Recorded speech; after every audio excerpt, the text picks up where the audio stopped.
Tak, kalau fikir review maksudnya kena reset balik. Itu cepu mas yang saya rasa Bella akan cari jawapan-jawapan. Kalau kita jawapan kita fikir I love you, Assalamualaikum. Boleh, siapa nama? Macam ni agent? Okay.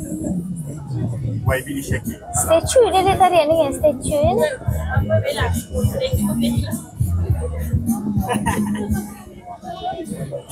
Statue ni saya tak tahu sangat lah. Itu saya ikut Bella je lah.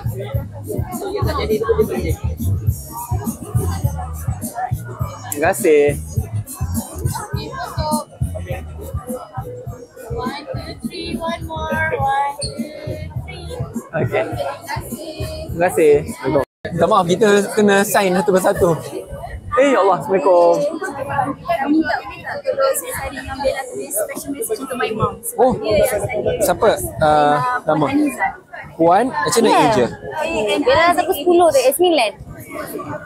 Ramai ni yang gunakan jalan belakang. Jadi yang menggunakan jalan belakang kita nak tanya kenapa dapatkan buku jalan tegak. Oh, yang ni bukan. Okey. Yang ni lah kenapa dapatkan buku jalan tegak. Ya. Bella memang sedikit saja. Yes. That's intentional. Oh, please send her my warmest regard. Yeah. Dia dulu bekerja sebagai apa? Dia kerja surveyor. Oh wow, okay. Thank you so much. Please send her my warmest regard. Yeah.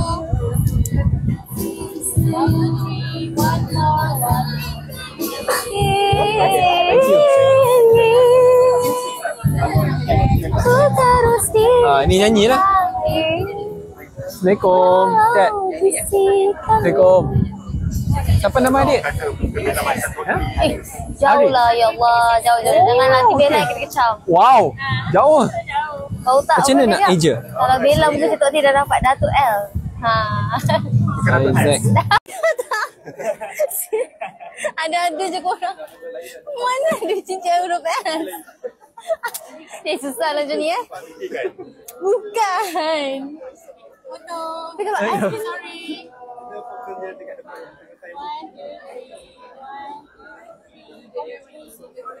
Okay.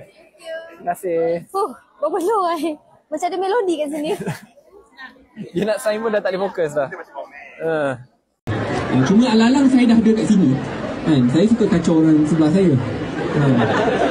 Saya dah keluarkan 2 buku. Persoalannya bila Bella Sila nak keluarkan buku pertama ni? Ini kita tak ada plan saya nak kacau. Lepas saya kacau pula.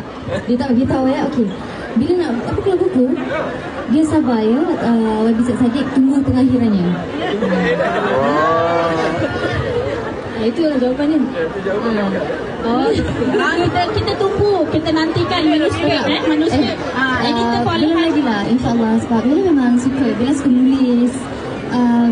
Bella ada banyak simpah apa yang Bella tulis. Bella memang kalau tengah free kan taklah mesti nak menulis.